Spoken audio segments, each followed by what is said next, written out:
échelle qui est encore beaucoup plus incroyable. Beaucoup plus incroyable.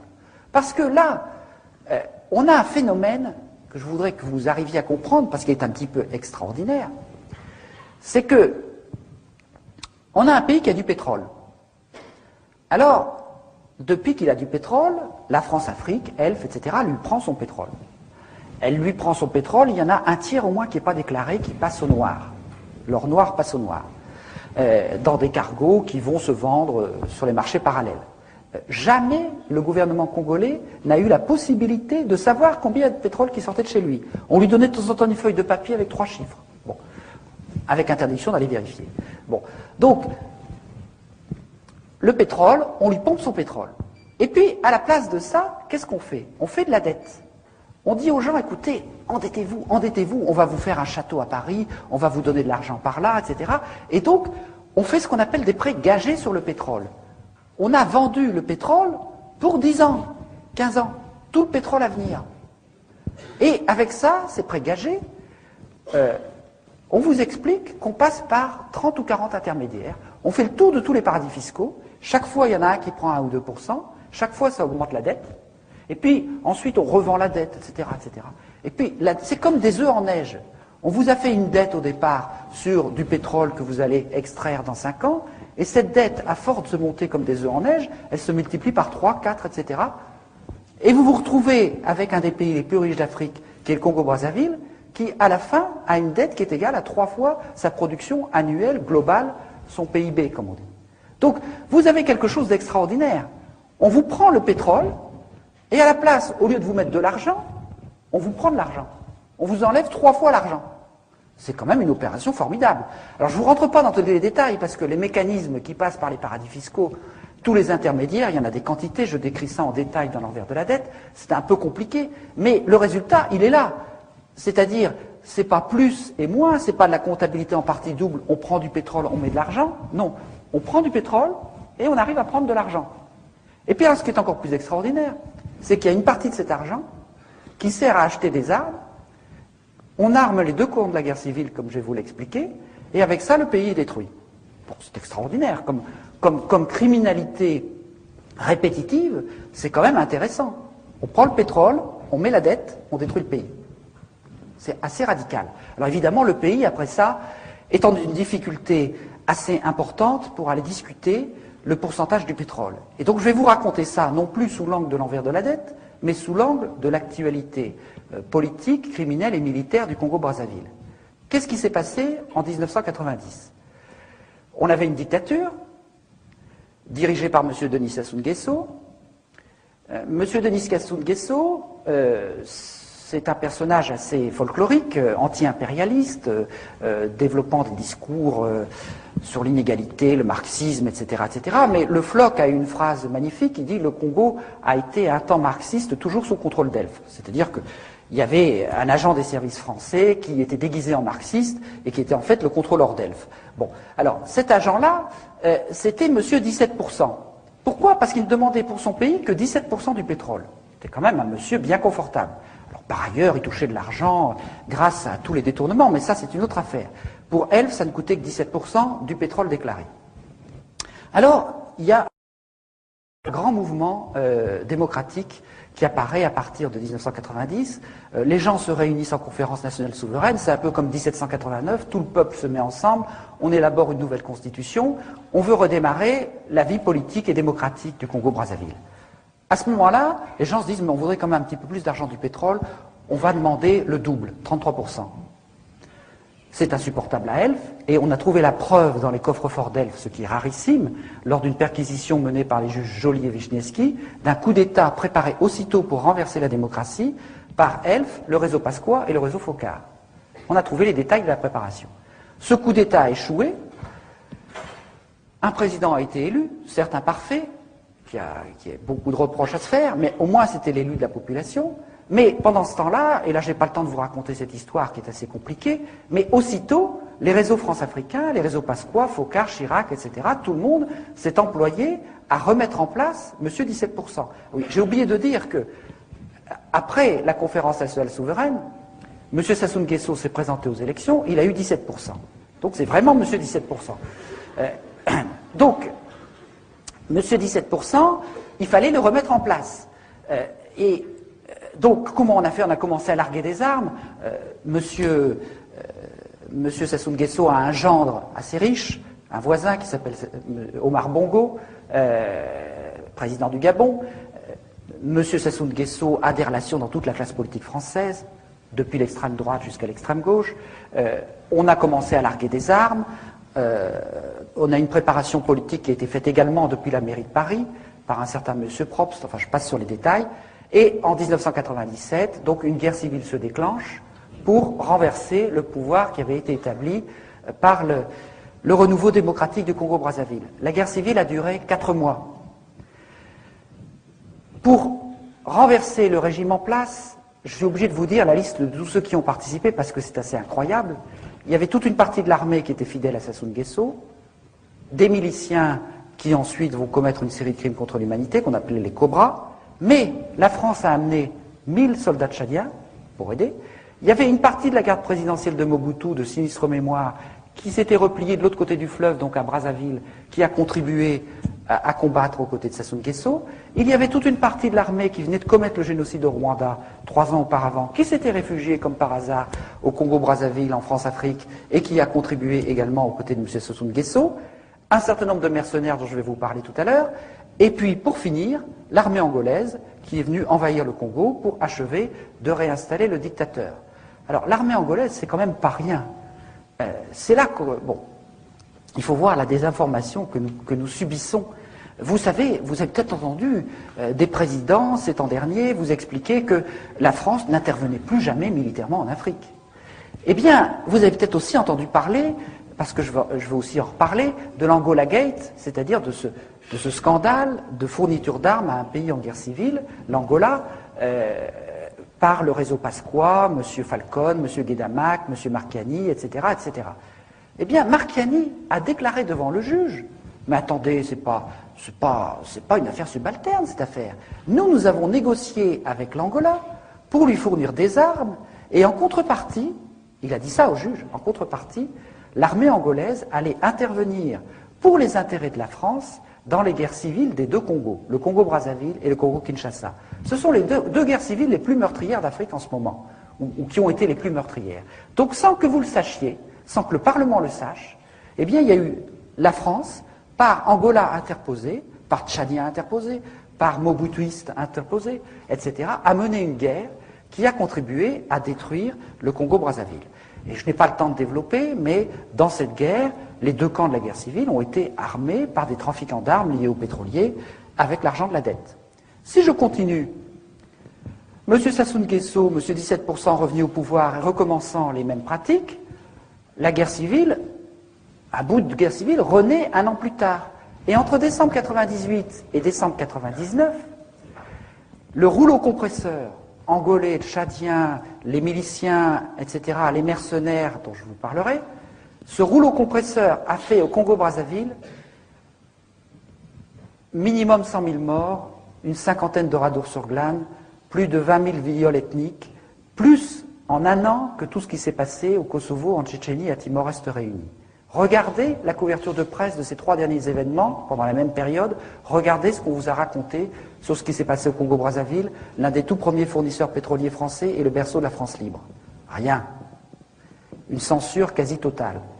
Et, bien entendu, ce pays, maintenant, sa normalisation est achevée, le dictateur vient d'être légitimé par de pseudo-élections, et on vient de dire, M. Sassou Nguesso, donc, est un élève modèle de la nouvelle guerre du bien contre le mal. Il s'est évidemment le premier à s'enrôler auprès de M. Bush. Parce que dans cette affaire, évidemment, les Américains étaient tout à fait d'accord. Alors, simplement, pour vous donner encore un tout petit exemple, j'ai essayé d'accélérer parce que j'ai beaucoup de choses à vous dire, mais pour vous donner un tout petit exemple du fonctionnement de la France-Afrique, dans cette affaire-là, il y a eu tout un tas de mercenaires français, et ça c'est quelque chose de très inquiétant pour la démocratie, parce que tous les grands pays occidentaux, aujourd'hui, pour ne plus intervenir militairement officiellement, sont en train de développer dans des proportions considérables des sociétés de mercenaires qui pourront échapper aux lois de la guerre, mais qui sont en fait complètement contrôlées par les services secrets. Et il y a 2 types de vrais faux mercenaires. Il y a eu un triplement depuis 1990 du nombre des soldats, qu'on pourrait appeler des forces spéciales, qui dépendent maintenant directement du commandement des opérations spéciales, le COS, qui est rattaché hors hiérarchie à la présidence de la République. Autrement dit, depuis 1990, le président de la République française dispose de sa garde présidentielle comme n'importe quel chef d'État africain. Et il peut mener des guerres secrètes, ce qu'il a fait au Rwanda et ce que Chirac a fait au Congo-Brazzaville. D'ailleurs, le ministre de la Coopération français a vendu la mèche dans Jeune Afrique. Il a dit qu'il y a vraiment beaucoup trop de confusion au Congo-Brazzaville parce qu'il y a quantité de mercenaires français qui ont à peine eu le temps de quitter l'uniforme qu'ils portaient hier. Parce que c'est tout simplement des militaires des forces spéciales qui se déguisent en mercenaires, qui font un intérim de mercenariat et qui porteront à nouveau leur uniforme demain. C'est quand même tout à fait gênant. Mais il y a encore pire. Il y a tous les mercenaires d'extrême droite qui sont répandus à travers toute l'Afrique et dont le vivier est constitué par la garde présidentielle de Jean-Marie Le Pen, le DPS, Département Protection Sécurité. Il y a 1700 hommes là-dedans, anciens gendarmes, anciens militaires, anciens policiers. Toutes les sociétés de mercenaires françaises recrutent parmi ces 1700 hommes. Il y a au moins une quinzaine de sociétés de mercenaires, et quand nous sommes plaints de la présence de ces mercenaires au Congo-Brazzaville, au ministère des Affaires étrangères, on nous a dit, mais il faut respecter la liberté du commerce. Alors, ces sociétés, pour voir un peu de quoi il s'agit, il faut que je vous raconte très brièvement l'histoire de Bernard Courcelles. Bernard Courcelles est un officier du plus secret des services de renseignement français, qui s'appelle la sécurité militaire ou la DPSD. La DPSD est chargée entre autres du contrôle des trafics d'armes et des mercenaires. En 1980, il démarre sa carrière avec un certain Bruno Gollnisch, qui a fait une autre carrière par la suite. Bernard Courcelles, chargé de contrôler les mercenaires, il crée sa société de mercenaires avec son frère, qu'on verra ensuite dans les 15 années à venir. Ensuite, il est chargé de la sécurité de l'entreprise Lucher, qui fournit des armes à l'Irak et à l'Iran pendant toute la guerre des années 80. Car la stratégie occidentale, c'était que la guerre dure le plus longtemps possible. Ensuite, je passe quelques épisodes, en 1990, il devient en quelque sorte le garde du corps de Madame Mitterrand-Bis, Anne Pajot. Madame Mitterrand-Bis était conservatrice du musée d'Orsay, et pas du Quai d'Orsay, pardon. Et Monsieur Bernard Courcelles a été chargé de la sécurité du musée d'Orsay. Quand on sait les dizaines de millions, pour pas dire les centaines de millions, que Mitterrand a dépensé pour garder le secret de sa vie privée, on peut difficilement imaginer un personnage plus près du cœur du pouvoir. Or, sans transition, en 1994, M. Bernard Courcelles est nommé directeur de la garde présidentielle de Jean-Marie Le Pen. Il passe de Mme Mitterrand-Bis à Jean-Marie Le Pen sans transition, et pendant 6 ans, il va être le directeur de ce vivier de mercenaires, qu'il enverra un peu partout, en Afrique et ailleurs. En 1999, il devient directeur de la garde présidentielle de M. Sassou Nguesso au Congo-Brazzaville, qui venait de commettre une série de crimes contre l'humanité, et 2 mois plus tard, directeur de la sécurité des installations pétrolières françaises au Gabon, un poste tout à fait marginal.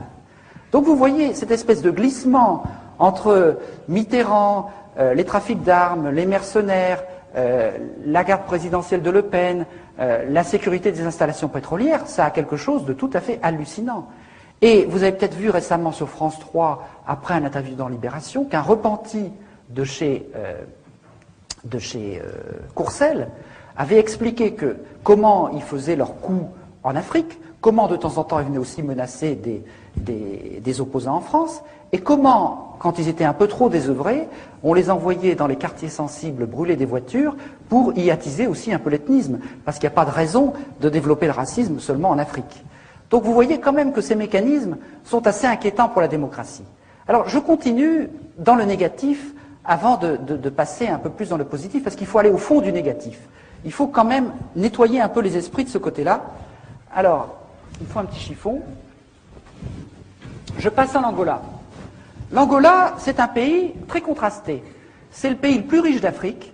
Il y a d'énormes gisements d'or noir, de pétrole. C'est l'Arabie saoudite du XXIe siècle. Des patates d'or noir, de pétrole, gigantesques au large de l'Angola.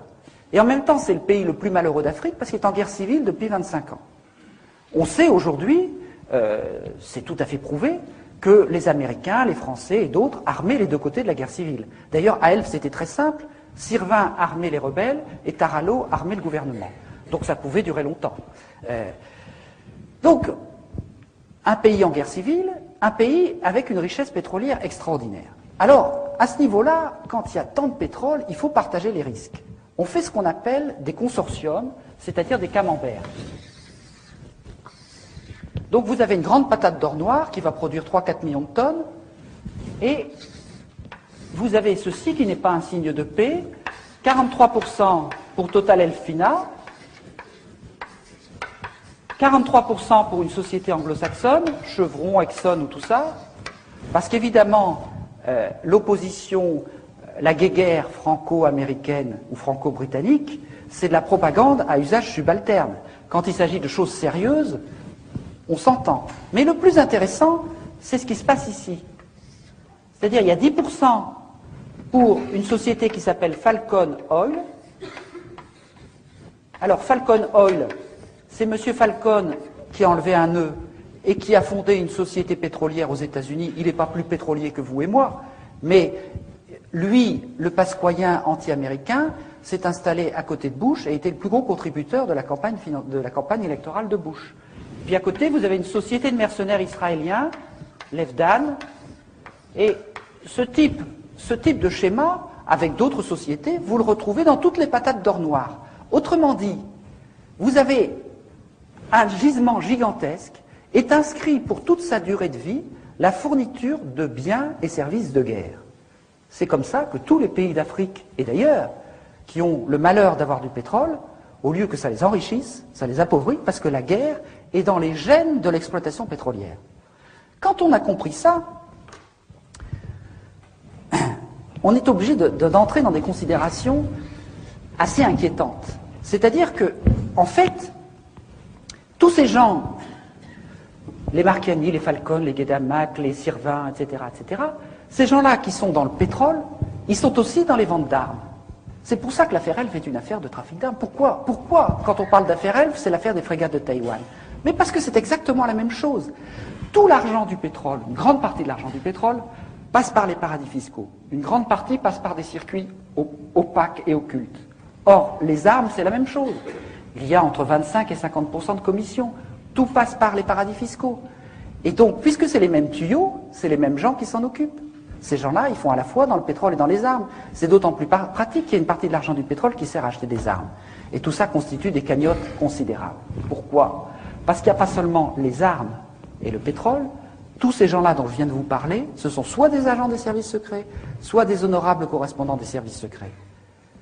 M. Falcon et M. Guedamac étaient protégés par la DST. M. Guedamac est aussi dans l'orbite de l'ancien KGB, du Mossad. M. Falcon est très proche des États-Unis. Tous ces gens-là, ils sont multicartes des services secrets. Alors, qu'est-ce que ça veut dire en fait? Ça veut dire que depuis la guerre froide notamment,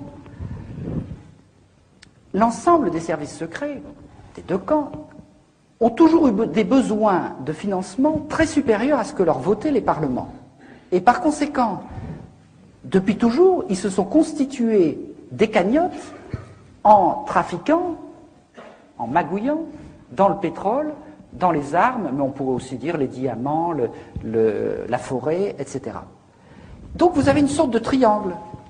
Armes, pétrole, services secrets. Et puis, en fait, quand vous regardez de près, ça va plus loin. C'est pas seulement les armes, le pétrole, les services secrets. C'est aussi branché complètement sur les circuits de blanchiment qu'on a en Afrique, à travers la Corse-Afrique des Jeux, Paris et Casino, dont on entend parler en ce moment, et qui a les mêmes comptes en banque et les mêmes circuits, très branchés sur le pétrole aussi. Parce que depuis toujours, les services secrets, dans leurs manœuvres, vous le savez bien depuis la guerre d'Indochine, qui était financée à moitié par le trafic de l'opium, vous le savez bien aussi que, je l'ai expliqué sans que Pasqua n'ait jamais osé m'attaquer en diffamation, que c'est lui qui a créé la French Connection pour faire un petit peu des bonnes œuvres des services secrets, etc., etc. C'est-à-dire qu'on arrondit les angles du côté, les magots, plus exactement, on arrondit les magots du côté d'un certain nombre de trafics, drogue, faux monnayage, etc., etc. Alors, Tout cela, ça constitue des sommes d'argent parallèles, de manœuvres qui permettent de renverser des gouvernements, qui permettent de faire des politiques parallèles dans un certain nombre de pays, tout à fait inquiétant. Mais ce qui est encore plus inquiétant, et je vais finir par là ce que je vais vous dire sur l'Afrique avant de rebondir sur autre chose, c'est le passage de la France-Afrique à la mafia-Afrique. Parce que dans cette histoire de l'Angola, vous avez le pourboire pour Jean-Christophe Mitterrand, 13 millions, vous avez 3 milliards pour Guédamac, 3 milliards pour Pierre Falcon, et quand vous passez à Guédamac, c'est 30, 40, 50 milliards qu'on commence à entrevoir. Pourquoi? Parce que Guédamac est en quelque sorte le représentant de cette énorme masse financière que certains appellent la mafia russe, mais qui est tout simplement le pillage de la Russie qui s'est produit en l'espace de 4 ans entre 1989 et 1993. Au moment où le mur allait s'effondrer, le KGB et la nomenclature russe, en l'espace de 4 ans, ils ont bradé à 10% de sa valeur les énormes stocks stratégiques d'aluminium, d'engrais, de diamants, de pétrole et les armes de l'armée rouge qui étaient en quantité considérable. Ils les ont vendus à 10% de leur valeur pour que la différence puisse être placée dans les paradis fiscaux en Suisse et ailleurs. Et cette somme-là, ça représente 500 milliards de dollars. Avec cet argent-là, ces gens-là qu'on appelle aujourd'hui les nomenclaturistes ont racheté la Russie, et ils ont racheté une partie de la Côte d'Azur, et ils ont racheté aussi une partie du pétrole en Angola. Ils ont fait un certain nombre de trafics. Ils ont même été jusqu'à racheter la plus vieille banque américaine, la Bank of New York. Alors là, les Américains ont dit stop quand même.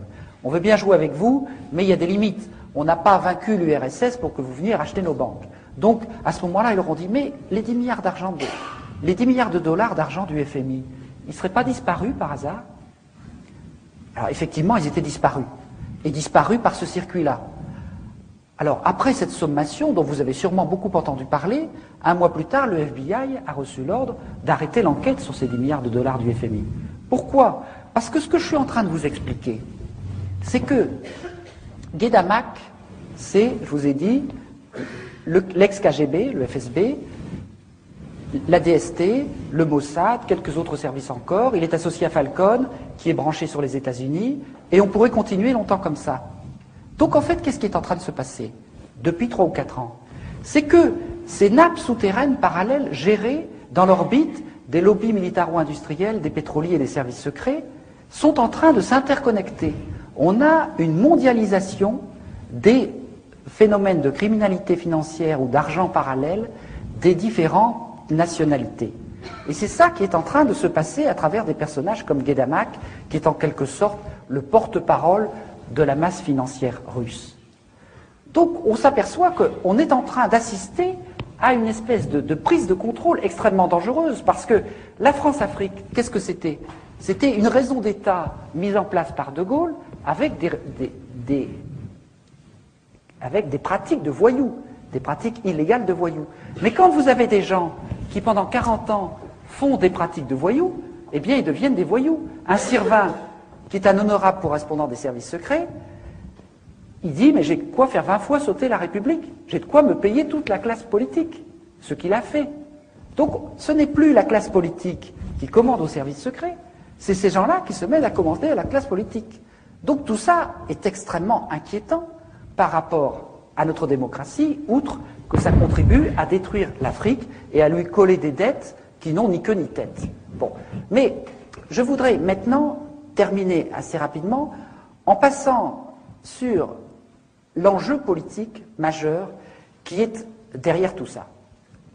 Derrière tout ça, il y a d'abord le problème de l'accélération incroyable de la délinquance, de la criminalité financière, de la dérégulation financière qui est en train de constituer un gouvernement parallèle du monde. Bon. Et une partie des événements récents s'explique aussi par cela.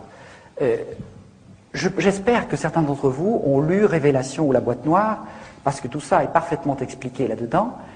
En fait, tout cela, la criminalité financière, peut paraître mystérieux, mais ce n'est pas si compliqué que ça.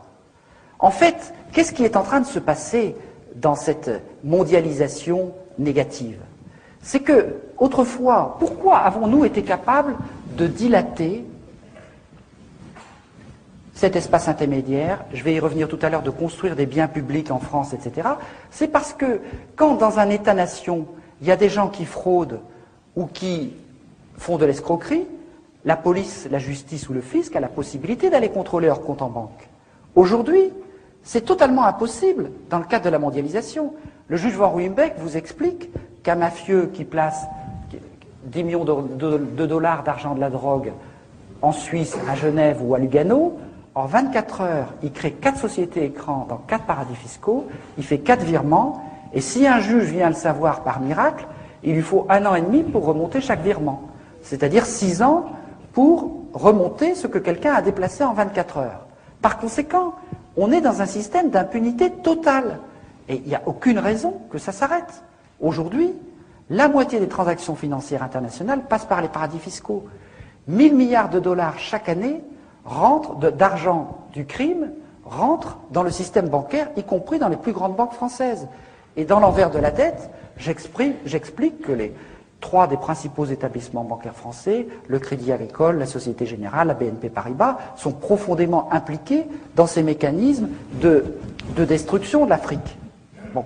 Donc, vous voyez que on est dans un mécanisme totalement dérégulé, et ce que vous explique très bien Denis Robert dans ses livres Révélation et la boîte noire, c'est que tout ça n'est pas si mystérieux que ça, qu'on peut d'ailleurs probablement lutter contre assez facilement, parce que tout ça est rassemblé dans 2 chambres de compensation mondiales, l'une à Bruxelles, l'autre à Luxembourg, qui s'appelle Euroclear et Clearstream, et que dans ces cocottes minutes de la finance mondiale, eh bien, ils ont découvert que la moitié des comptes étaient non déclarés et étaient dans les paradis fiscaux. Autrement dit, ces chambres de compensation, qui sont des coopératives des plus grandes banques mondiales, là-dedans, il y a la moitié des comptes qui sont non déclarés. Et il y a même tout un tas des opérations qui se font par des circuits parallèles dans l'informatique de ces établissements. Alors ça, c'est à la fois tout à fait désespérant, mais c'est aussi plein d'espoir. Parce que dans l'histoire des contre-pouvoirs dont je vais commencer à vous parler, très souvent, on a retourné comme un gant quelque chose qui avait été créé par des pouvoirs ennemis. Le Parlement qui avait été créé comme Conseil du roi a été transformé en Assemblée nationale. Eh bien, ces chambres de compensation qui gèrent la finance mondiale, il suffirait d'une volonté politique européenne pour les transformer en banque centrale sous contrôle public. Et à ce moment-là, on aurait les traces de toutes les opérations de criminalité dont je viens de vous parler, et je n'ai malheureusement pas le temps de vous expliquer que nous sommes en train de découvrir, avec les gens qui se battent contre la dette, tout un tas d'instruments juridiques qui permettent de faire des procès à ceux qui ont accordé la dette pour montrer non pas qu'il faut remettre la dette, mais que la dette est nulle pour toutes sortes de raisons juridiques. Il y a tout un tas de précédents juridiques qui ont été trouvés et qui montrent qu'on peut tout à fait attaquer les différents éléments de la dette devant des tribunaux occidentaux et qu'on a des chances, en fonction d'un certain nombre de précédents historiques et juridiques, de pouvoir montrer que toute cette escroquerie est nulle juridiquement. Donc, là aussi, c'est l'envers de la dette. Parce qu'on ne va pas se contenter de demander la charité et l'annulation de la dette, on va pouvoir l'attaquer. Et on va pouvoir l'attaquer notamment en allant chercher les preuves de toutes les transactions dans ces chambres de compensation qui se trouvent à Luxembourg ou à Bruxelles, sauf si par hasard elles brûlent un jour, ce qui pourrait arriver. Alors, je finis simplement sur les éléments positifs, avant de vous laisser la parole, en vous disant que, dans notre histoire, on n'a pas fait que des choses négatives. En 200 ans, on a quand même été capable, et je suis obligé de caricaturer très vite pour laisser un peu de place au débat, on a été capable quand même de construire à l'échelle nationale ou européenne un petit peu de biens publics. En 1815, on avait à peu près 15% de biens publics en France sur un petit gâteau national, une petite production nationale brute. On avait un peu de police, la police, oui, une justice de classe, quelques routes, etc. 150 ans plus tard, 200 ans plus tard, on a à peu près 45% de biens publics. C'est-à-dire qu'il y a eu tout un mouvement social, des luttes sociales, qui ont exigé de la dignité, qui ont demandé de l'éducation, de la santé, des retraites, du droit du travail, des congés payés, etc. C'est-à-dire qu'il y a eu tout un combat pour la dignité, qui s'est fait difficilement sur la durée, mais qui a eu pour objectif de dire, mais attention, dans la richesse qui est produite, il y a de la richesse qui est marchande, des biens privés, Mais il y a aussi de la richesse qui ne doit pas être de la marchandise, qui est beaucoup trop importante. C'est-à-dire ce qui nous fait exister, ce sont des choses beaucoup plus importantes que ce qui nous fait produire. Et même aujourd'hui, il n'y a plus personne à la Banque mondiale, contrairement à ce que vous croyez, qui ose défendre le principe, ou contester le principe, qu'un peuple bien éduqué et en bonne santé est plus efficace économiquement qu'un peuple malade et analphabète. C'est-à-dire que un niveau de biens publics suffisant est absolument indispensable, y compris pour la prospérité économique. Mais pas seulement. Tous les pays qui sont classés en tête aujourd'hui en matière de développement humain, un indice statistique qui ne comprend pas que la seule richesse économique, eh bien tous ces pays ont au moins 35 à 40% de biens publics. Donc on voit bien que ceux qui se battent pour le maintien d'un haut niveau de biens publics se battent en fait pour des biens de civilisation, des biens de dignité. Ce qui fait que dans un pays, tout le monde et tout n'est pas à vendre. C'est-à-dire que le phénomène de création des biens publics a eu aussi un phénomène de dilatation, d'expansion de la richesse globale. Et contrairement à tous ceux qui prétendaient que ce n'était pas possible de payer la santé, l'éducation, les congés payés, etc., ça a développé tout un tas d'activités qui fait qu'en fait, aujourd'hui, y compris la richesse privée, est plus importante que quand on avait moins de biens publics. Eh bien, quel est l'enjeu au niveau international? Aujourd'hui, au niveau international, on a 0,3% de biens publics à l'échelle mondiale. Quelque chose de ridicule.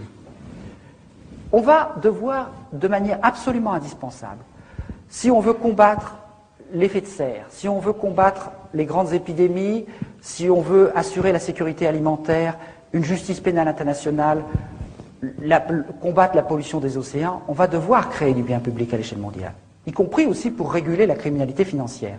En même temps, les deux jeunes Guinéens qui, en s'envolant dans une soute d'avion, il y a 2 ans, ont dit aux dirigeants d'Europe, nous sommes des êtres humains, nous avons droit à l'éducation et à la santé, ils sont morts de froid, mais ils ont été enterrés comme des prophètes dans leur pays, et c'est des prophètes. Ils ont parfaitement raison. On ne pourra pas ne pas leur donner raison. C'est inévitable.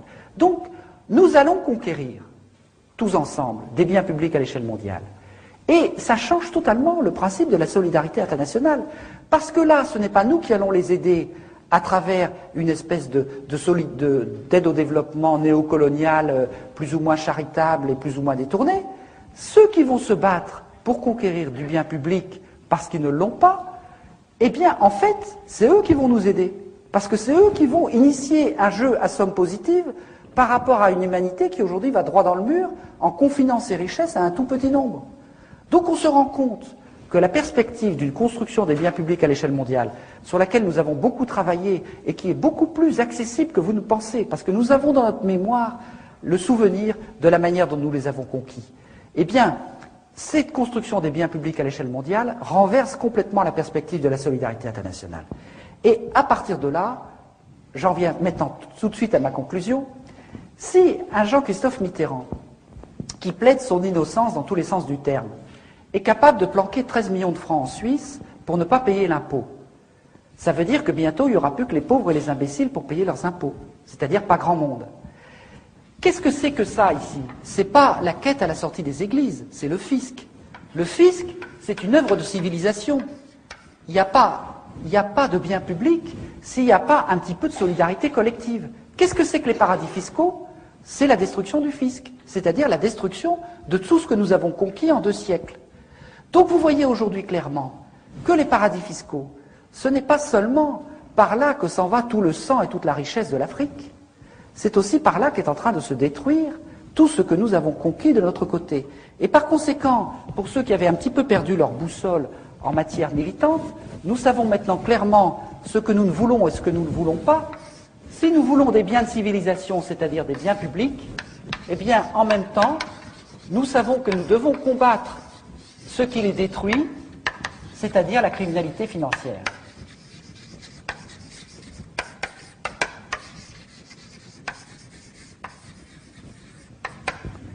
Voilà.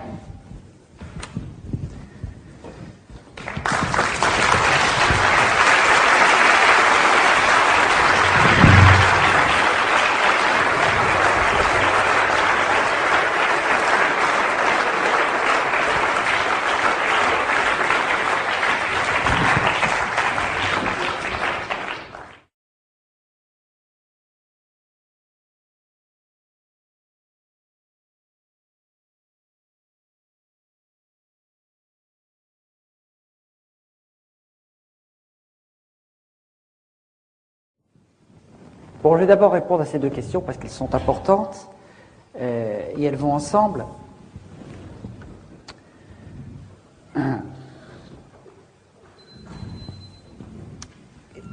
Ce qui est difficile quand je viens de faire cette démonstration, c'est que je vous parle des délires de l'étage supérieur. Mais il y a encore beaucoup de gens qui se battent à ce niveau-là. Il y a encore des juges intègres, il y a encore des journalistes honnêtes, etc., etc. Il y a un certain nombre de gens qui ne sont pas totalement hors des règles du jeu. Même si par rapport à la justice et au droit, pour dire les choses autrement, la démocratie, c'est d'abord la capillarisation des contre-pouvoirs. C'est-à-dire le fait qu'à cet étage-là, un certain nombre de gens défendent les règles du jeu contre des gens qui les méprisent. Et évidemment, si les contre-pouvoirs disparaissent, il n'y a plus de démocratie. Or aujourd'hui, ce que j'explique dans mon dernier livre Noir Chirac, c'est que Chirac a partie liée totalement avec ceux qui sont en train de verrouiller très rapidement deux des contre-pouvoirs majeurs qu'il y a en France, c'est-à-dire la justice et les médias. La haute hiérarchie judiciaire et la propriété progressive d'un certain nombre de médias, l'un des derniers épisodes étant le Figaro, conquis par Serge Dassault, l'héritier du lobby militaro-industriel, mais c'est pas fini. Donc on voit bien que, à la fois, aujourd'hui, on assiste à des choses qui donnent un espoir formidable. Hier, dans Le Monde, vous avez vu, nous avons créé une association avec Maître Bourdon, qui m'a défendu contre les chefs d'État, et cette association a porté plainte au nom de 7 paysans camerounais dont les plantations ont été massacrées par un exploitant forestier français. C'est extraordinaire. Et en fait, on en a tout à fait le droit, puisque Rougier est de droit français. Et par conséquent, nous avons créé une association pour porter les plaintes des gens qui sont victimes au Sud des sociétés françaises. Et c'est tout à fait possible. Mais il y a beaucoup d'autres choses dans le même genre. Pour la première fois, un trafic d'armes a été dénoncé par un petit juge, comme on dit. Qu'est-ce qui est en train de se passer? Il y a 40 ans, Maître Jacques Vergès inventait la stratégie de rupture pour défendre les Algériens colonisés qui se battaient pour leur indépendance en disant « Nous contestons radicalement la justice française ». 40 ans plus tard, Maître Vergès a changé de camp et avec les avocats des puissants, il est obligé d'inventer une stratégie de rupture pour essayer de déstabiliser les juges, Courroy, Van Humbeck ou les autres, qui sont en train de combattre les puissants. C'est quand même étonnant, c'est un signe d'espoir, ça. Quelque part, la justice aurait-elle commencé à changer de camp? Mais je pourrais vous donner des tas d'exemples. Il y a aujourd'hui tout un tas de procédures contre Sassou Nguesso, contre un certain nombre de dictateurs africains qui sont en train de naître à partir des lois internationales sur les crimes contre l'humanité, des lois de compétences universelles, etc. Si vous voulez, le problème, ce que je voudrais vous expliquer, mais je n'ai pas beaucoup de temps, c'est que, en fait, dans la lutte entre la mondialisation mafieuse, criminelle ou des puissants et la mondialisation des règles du jeu, la première, c'est comme un moteur au kérosène. C'est-à-dire, elle part à toute allure parce qu'elle saisit les opportunités.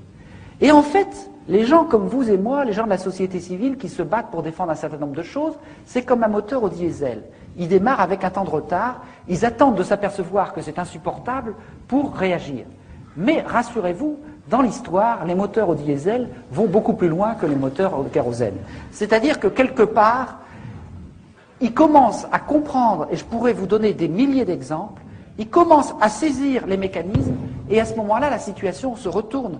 Regardez tout ce qui s'est passé autour des paradis fiscaux. Il y a 3 ans, on aurait parlé des paradis fiscaux, il y a à peine un Français sur 10 qui savait ce que c'était. Dans 2 ans, on fait un référendum en Europe pour ou contre les paradis fiscaux. En partie grâce à vous, on gagnera le référendum contre les paradis fiscaux. J'en suis sûr, parce que leur nocivité est en train de se connaître de plus en plus grâce à des organisations comme ATTAC, dont nous sommes cofondateurs, qui font un travail assez formidable à ce sujet. Je prends par exemple le problème du scandale du non-soin des Africains malades du sida. Bon, tout le monde pensait qu'il était impossible de faire quoi que ce soit. Le lobby pharmaceutique, c'est sans doute l'un des lobbies les plus puissants au monde en termes de corruption. Et il y a 3 ou 4 petites associations qui ont dit, mais si on prive les Africains de médicaments, ça veut dire que le lobby pharmaceutique est un marchand de mort. Et ils ont dit, marchand de mort, marchand de mort, marchand de mort, marchand de mort. Mais le lobby pharmaceutique, c'est un fonds de commerce. Si lui, dont le fonds de commerce est marchand de vie, on lui dit marchand de mort, marchand de mort, marchand de mort, marchand de mort, qu'est-ce qu'il fait? Il recule, il recule, il recule, et il n'a pas fini de reculer, il a commencé de reculer. On a trouvé la faille, parce qu'on a trouvé la faille dans le double langage. Autrement dit, les armes pour lutter, les armes du moteur diesel, sont beaucoup plus importantes que vous ne l'imaginez, et il n'y a pas lieu de désespérer, et je vous assure qu'il y a, en matière de justice, des tas d'armes. Le comité pour l'abolition de la dette du tiers-monde a trouvé quelque chose de formidable. En 1898, en droit international, il y a eu un jugement où les États-Unis ont empêché Cuba de rembourser sa dette à l'Espagne parce que l'Espagne avait installé une dictature à Cuba et les États-Unis ont dit c'est une dette odieuse, illégitime parce qu'elle a été contractée par une dictature. Mais si on applique ce principe de droit international, il y a beaucoup de pays africains qui vont vite être libérés de leurs dettes. Or, c'est les États-Unis qui ont mis le précédent en avant. Donc, on a quand même quelques armes juridiques. Et je pourrais vous en citer des quantités comme ça. Donc, il ne faut pas du tout jeter le manche avant la cognée. Il faut se dire, on a démarré plus tard, mais regardez le forum de Porto Alegre, le forum de Davos. C'est vraiment le concentré de l'étage supérieur. En 2 ans, Porto Alegre a ridiculisé Davos. Et c'est pas fini. Donc, il ne faut pas désespérer.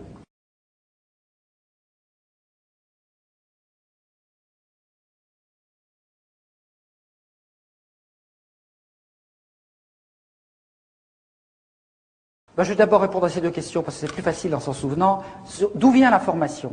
L'information, elle est accessible. Même les services secrets vous disent qu'il y a 90% de l'information qui vient des sources ouvertes. Il suffit de faire un travail de chercheur d'or, de dépouiller l'ensemble de la presse française et étrangère. Alors la presse française, il y a une bonne partie des informations, mais vous savez, c'est comme certains poissons dont raffolent les Japonais. Quand vous connaissez bien les désinformateurs, c'est souvent là qu'il y a la meilleure information. Donc il suffit d'isoler le poison et on trouve un certain nombre de choses. Donc vous avez toute la presse française, toute la presse étrangère qui n'a pas du tout les mêmes biais que la presse française, pas toujours.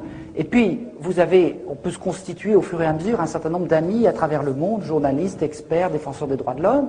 Et enfin, depuis 10 ans, il y a des milliers d'Africains qui sont venus nous dire ce qui se passait chez eux et qui ne pouvaient pas publier. Et quand on croise ces 4 sources, on arrive à se faire une idée assez précise quand même de la situation. Sur les causes internes, vous avez tout à fait raison d'évoquer ça parce que j'étais tellement pressé d'arriver à la fin que j'ai oublié une précaution oratoire que j'utilise chaque fois, c'est de dire que je n'allais pas beaucoup parler des causes de la responsabilité des Africains dans cette situation, non pas qu'elle ne soit pas aussi importante, mais parce qu'on vous en parle tout le temps, et qu'il me semblait utile de faire l'information sur dont on ne vous parle pas, c'est-à-dire les responsabilités de l'extérieur. Mais ce serait évidemment une forme de néocolonialisme à l'envers que de dire que les Africains n'ont pas une part importante dans cette situation. Alors, à ce propos, je voudrais dénoncer 2 armes extrêmement importantes, 2 armes idéologiques très importantes du néocolonialisme en Afrique. Et une 3e. La 3e, c'est le mépris, mais j'en ai déjà parlé. C'est-à-dire que quand vous discutez avec des gens qui opèrent ces manœuvres de la France-Afrique ou de la mafia-Afrique, ils ont un mépris incroyable de l'Afrique, un mépris invraisemblable. Ils disent l'Afrique c'est une page blanche, on peut faire ce qu'on veut, il n'y a pas de créativité politique et culturelle, etc.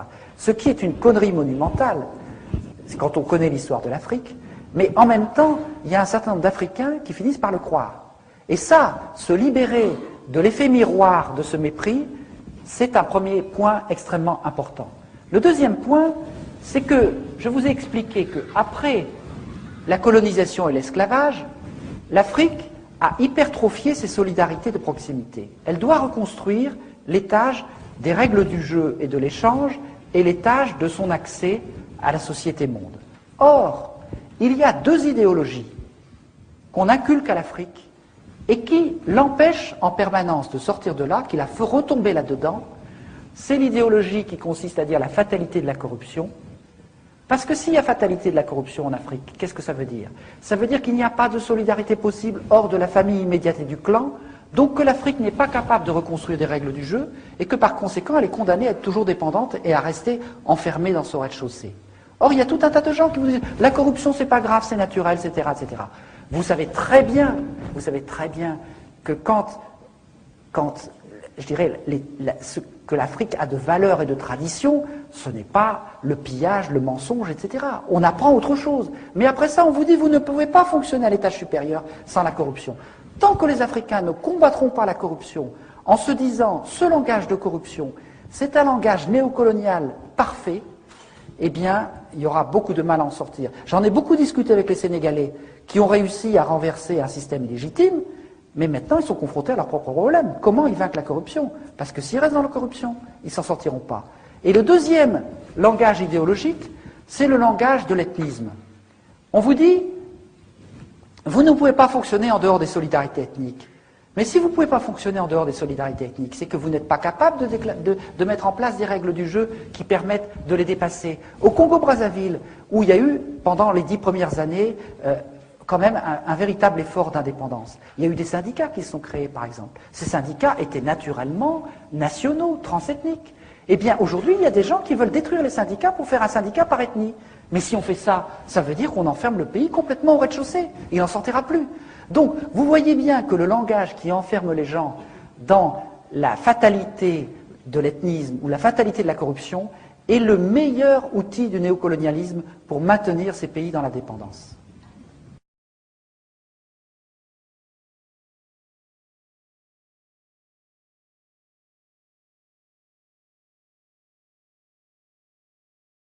Alors, sur le lien, ce lien, je le fais dans le dernier ouvrage Noir Chirac, justement, le lien entre l'approche de Dominique Lorenz et l'approche de la France-Afrique. C'est en fait le lien des stratégies de la guerre froide. Mais je n'ai pas le temps de développer ici. Disons que je préfère vous inviter à le lire parce que ce serait trop long. Je mets 100 pages à expliquer tout ça, donc ce serait vraiment trop long. Mais ce que je décris pour le pétrole est vrai de toutes les matières premières. C'est vrai du scandale abominable de la destruction des forêts équatoriales, c'est vrai des diamants, bien sûr, c'est vrai de l'uranium, c'est vrai du cacao, c'est vrai de... je ne sais pas, moi, j'en oublie. Donc, ce système de pillage de la rente, c'est vrai de la pêche, par exemple, dans des proportions scandaleuses. Bon.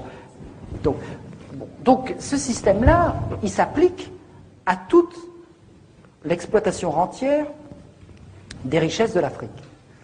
Et la deuxième question, c'était... Oui, sur le tribunal pénal international, je sais qu'il y a un certain nombre de gens qui sont sceptiques, mais nous nous battons énormément. Non pas, je ne parle pas du tribunal pénal international de La Haye ou tout ça, je parle de la Cour pénale internationale qui va démarrer à la fin de l'année. Bon. Il faut savoir quand même, en termes de biens publics, c'est quelque chose d'essentiel. Quand il y a eu, en 1945, la réaction du monde entier après le génocide des Juifs, plus jamais ça, les pays ont été obligés de réunir la Convention de Genève contre le génocide. Et en même temps qu'ils mettaient en place cette Convention de Genève contre le génocide, ils envoyaient leurs meilleurs juristes pour la rendre inapplicable. Et donc la société civile, pendant 40 ans, a remonté la pente, et tout un tas de gens se sont battus pour qu'on rende applicables les conventions de Genève, et finalement, il y a eu la création d'une Cour pénale internationale qui va bientôt démarrer, et que la France-Afrique a combattu avec la dernière énergie, et que les États-Unis combattent. Donc tout ça, c'est plutôt bon signe. Eh bien, pourquoi je n'ai pas, comment dire, je ne suis pas sceptique par rapport à la Cour pénale internationale? Parce que je crois à l'auto-évolution des institutions.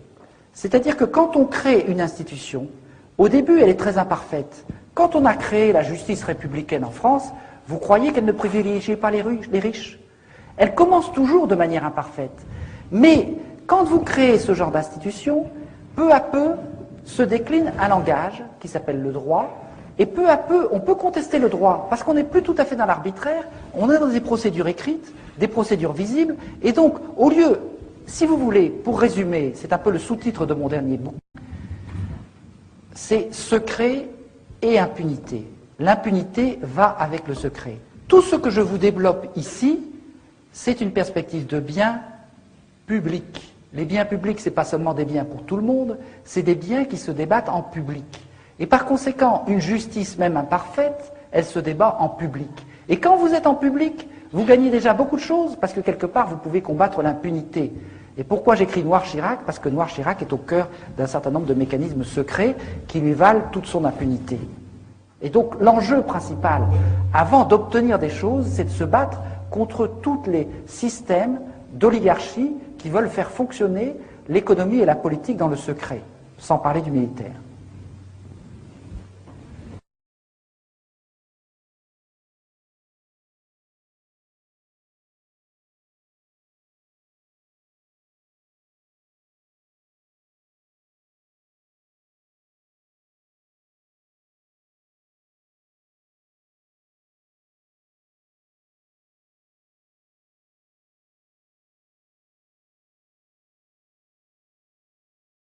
Alors je voudrais vous dire que je suis entièrement d'accord avec tout ce que vous avez dit. Tout ce que vous dites, c'est exactement le même constat que nous faisons. Je constate, je crois que vous êtes un peu plus de 200 aujourd'hui. Il y a 3 ou 4 ans, il y aurait eu 15 personnes. Si vous voulez, nous devons vaincre en France quelque chose de terrible. Les Français n'ont pas plus envie de savoir les crimes qui ont été commis par la France en Afrique, des crimes abominables depuis 100 ans, que les Autrichiens de savoir qu'il y avait proportionnellement plus de nazis en Autriche qu'en Allemagne. C'est-à-dire que, quelque part, il y a une protection extraordinaire de l'ensemble des médias, de la classe politique, mais aussi des citoyens contre les mauvaises nouvelles. Je suis en train de vous apprendre des mauvaises nouvelles. Et dans un premier temps, ça fait mal d'apprendre des mauvaises nouvelles. Après ça, on a envie de se battre. Mais personne n'a envie de franchir cette étape. Donc, nous avons dû lutter pendant 10 ans contre une résistance sourde de tout un tas de gens qui voulaient dire tout ça, ça n'existe pas. Nous avons été capables d'imposer le concept France-Afrique. Aussitôt, quelques journalistes bien payés ont été envoyés dans les journaux pour dire la France-Afrique c'est fini depuis 5 ans ou 10 ans. De même que Chirac vous dit en 1995 les financements politiques c'est fini depuis 1990, en 2000 il vous dit c'est fini depuis 1995 et en 2005 il vous dira c'est fini depuis 2000. Bon, eh bien on vous dit la France-Afrique c'est fini alors que ça dure plus que jamais. Mais ce que je remarque, c'est quand même qu'il y a de plus en plus de gens qui ont envie de savoir et qui commencent à sentir, comme vous le disiez très bien, que ce n'est pas seulement le malheur des Africains qui est en train de se faire, c'est notre propre malheur. Comment pensons-nous que par rapport à un continent qui va bientôt compter 1 milliard d'habitants, nous pourrons avoir des relations pacifiques si nous continuons de vendre à l'Afrique ce que nous avons de pire en termes de voyoucratie? Bon, je crois que c'est de l'ordre de l'évidence.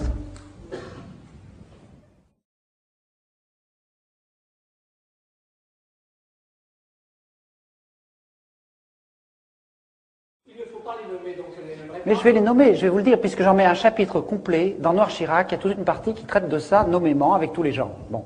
Donc si vous voulez, je n'ai pas peur de donner les noms. La Grande Loge nationale française, qui est la franc-maçonnerie la plus à droite, essentiellement, mais beaucoup plus. Aujourd'hui, tous les chefs d'État africains, france-africains, appartiennent à la GNF. Tous. Tous les dictateurs. Certains sensibles au Grand Orient, oui, avec Christian Mutfi, tout à fait. Mais ils sont tous passés à la GLNF.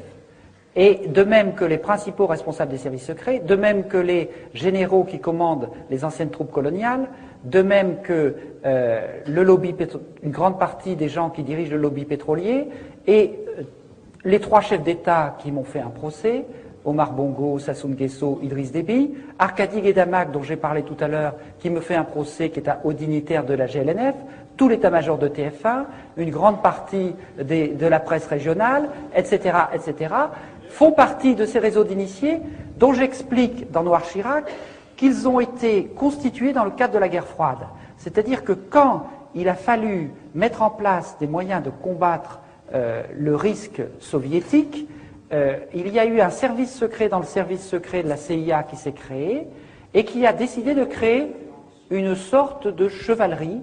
Et cette chevalerie, ils l'ont recrutée à la fois dans certaines obédiences maçonniques très à droite, mais également dans les Rose-Croix, également dans les sectes de Templiers, la scientologie, etc. C'est-à-dire qu'il y a toute une partie sectaire initiée, mais qui n'est pas seulement la GNF, c'est aussi la mafia. La guerre froide s'est faite avec la mafia, que ce soit la mafia italienne ou la mafia corse. Et la mafia corse, on lui a attribué des fiefs en Afrique. Et il est en train de vouloir revenir en Corse. Il y a une difficulté importante, et là je tiens à être tout à fait précis, c'est que dans l'histoire de France, dans l'histoire de la démocratie, dans l'histoire de la République, la franc-maçonnerie a joué un rôle positif très important. Beaucoup des institutions républicaines, y compris de la construction du bien public, s'est fait à cause, j'allais dire, de la partie positive de l'humanisme franc-maçon.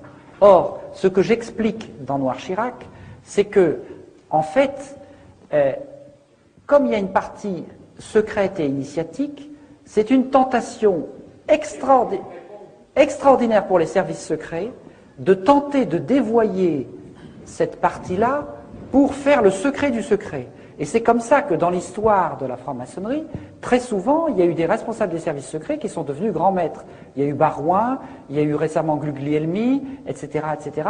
Et comme vous l'expliquez, l'ancien patron de la DGSE, M. Marion, a dénoncé un système... Excusez-moi, monsieur.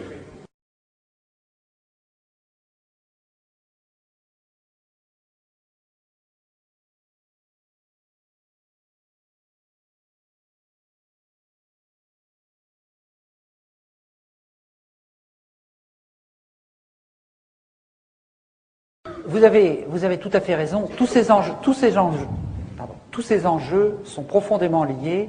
Et nous avons créé, il y a 1 an et demi, une association qui s'appelle Bien Public à l'échelle mondiale, qui a fait un travail pluridisciplinaire tout à fait remarquable pour montrer comment, ce que je vous expliquais au début, dans notre mémoire de l'humanité, on sait qu'on est capable de conquérir du bien public par un espèce de moteur à 3 temps. C'est-à-dire qu'on démarre par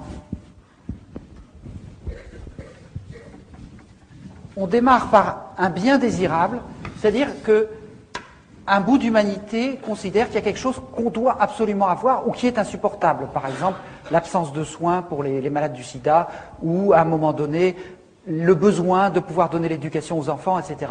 Il y a un bien désirable. Et à ce moment-là, il y a un mouvement désirant qui se constitue pour le réclamer. Ce mouvement désirant, il est constitué à la fois des gens qui n'ont pas ce bien, et puis d'un certain nombre de gens qui disent oui, ce serait bien qu'il y ait ce bien. Et ces gens-là, ils constituent une alliance au début tout à fait imparfaite. C'est les petits mouvements dont je vous ai parlé tout à l'heure qui ont secoué le lobby pharmaceutique. Ces gens-là, ils disent il faut trouver un débiteur du bien public. Qui c'est qui va nous donner ce bien public?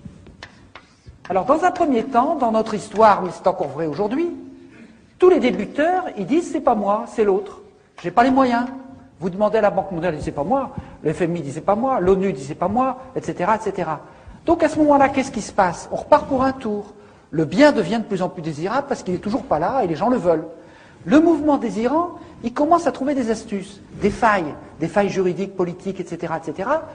Et puis, il commence à tailler des croupières aux débiteurs qui n'en veulent pas. Ça repart 3-4 tours comme ça. Et puis finalement, à un moment donné, le mouvement désirant, il coince un débiteur. Le débiteur, il peut toujours pas, mais le mouvement, il est tel qu'on va lui en donner les moyens. Quand, au bout d'un long processus, on a dit il faut la santé, il faut la sécurité sociale elle n'avait pas les moyens, mais comme on lui a dit c'est vous la sécurité sociale qui allez le faire, on lui a donné les moyens. Donc tous ceux qui prétendent qu'on ne peut pas conquérir les biens publics parce qu'il n'y a pas de débiteur qui ait les moyens se trompent, parce qu'en fait, le débiteur a les moyens le jour où le mouvement désirant est devenu assez fort pour les lui donner. Et donc, c'est exactement ce type de travail que nous sommes en train de faire, et nous sommes en train d'ouvrir 5 chantiers sur les questions du climat, les questions de la santé, justement, les questions de la justice pénale internationale, les questions du droit maritime, la circulation des mers, et les questions de l'accès au crédit et de la monnaie, parce que la monnaie est un bien public, quand on voit la manière dont aujourd'hui elle est mise entre des circuits criminels. Et par conséquent, ce qui nous apparaît maintenant, c'est qu'en fait, tous ces combats, comme vous le disiez tout à l'heure, ils ont la même cible. Que ce soit les problèmes de farine animale, que ce soit les problèmes du lobby pétrolier qui refuse de lutter contre l'effet de serre, que ce soit les problèmes de destruction des forêts, c'est toujours la criminalité financière et la dérégulation qui est derrière. Et par conséquent, on peut tout à fait mener des combats communs.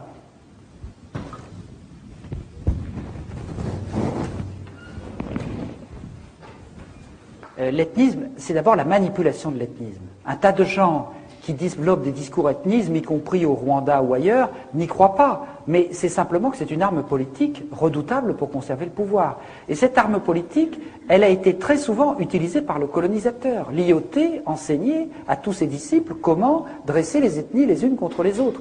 Donc l'ethnisme, c'est d'abord une manipulation, très souvent. C'est une manipulation pour obtenir le pouvoir.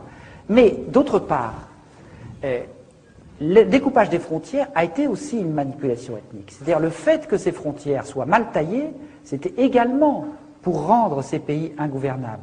Mais en même temps, si vous vous souvenez de tous les leaders indépendantistes du début, ils étaient tous panafricains. Et aujourd'hui encore, les plus éminents esprits qui se battent contre ces problèmes avec lesquels on peut rencontrer, discuter, ils sont tous persuadés qu'il n'y a pas d'avenir en dehors du panafricanisme, ou tout au moins d'un débordement considérable des petits pays qui ont été créés pour être invivables par le colonisateur. Si vous regardez le début de l'histoire, les Olympio, les Kwame Nkrumah, les Umniobe, etc., tous ces gens-là, ils étaient panafricanistes, et c'est Focard qui s'est battu avec Oufouette pour diviser ces pays en tout petits morceaux. Donc, aujourd'hui, quand vous voyez que dans un élan de sagesse inattendu, l'ensemble des pays d'Afrique de l'Ouest, anglophones et francophones, ont décidé de créer une monnaie commune, Focard doit se retourner dans sa tombe. Bon, je pense que ça, ce sont des choses qui vont tout à fait dans le sens de la reconquête de l'accès de l'Afrique à l'économie monde. Ça suppose de dépasser les micro-États.